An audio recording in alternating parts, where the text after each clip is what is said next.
সরকার একটা meticulous design করেছে যে পার্লামেন্টকে কিভাবে বিরোধী দলকে নেওয়া যায়। গণমাধ্যমে এসছে জামাতের সেক্রেটারি যখন হেরে যায় পারওয়ার সাহেব, তখন ঢাকার জামাতের সভাপতিও হেরে গিয়েছিল, সেটা নির্বাচনের ফলাফলকে বিলম্বিত করা হয়েছে।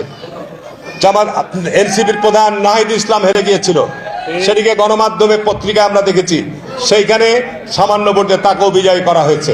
অর্থাৎ এরকম একটা আশঙ্কা ছিল যে যদি আজকে জামাত ইসলাম এই সমস্ত সিট হেরে যায় তাহলে পার্লামেন্টে যাওয়া না যাওয়া অনিশ্চিত হয়ে যাবে।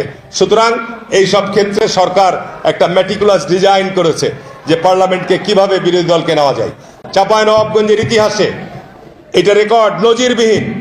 এই জেলাকে এখন বাইরে পরিচয় হচ্ছে এটা রাজাকারদের জেলা। এটা অত্যন্ত দুর্ভাগ্যজনক।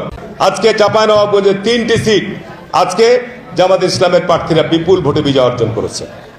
নবাবগঞ্জ, শিবগঞ্জে জামাত ইসলামের কিছু ভোট ব্যাংক আছে, এটা সত্য, কিন্তু আপনার নাচল, ভোলাট, গমস্তাপুরে সেখানে জামাত অনেক ভোটে 3 নম্বর থাকে, সেখানে দেখা গেছে যে সেইখানেও জামাত ইসলামকে বিজয়ী করা হয়েছে।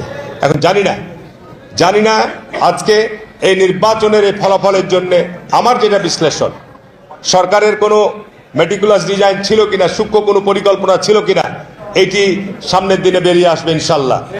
সামনের দিনে অবশ্যই বেরিয়ে আসবে, কারণ সামনে আবার স্থানীয় নির্বাচনগুলো আসতে যাচ্ছে। সামনে স্থানীয় নির্বাচনগুলোতেই কি পরিমাণ ভোট কাস্টিং হয়, কারা কারা নির্বাচিত হয়, কিভাবে নির্বাচন হয়, সেগুলো এখন অপেক্ষার বিষয়।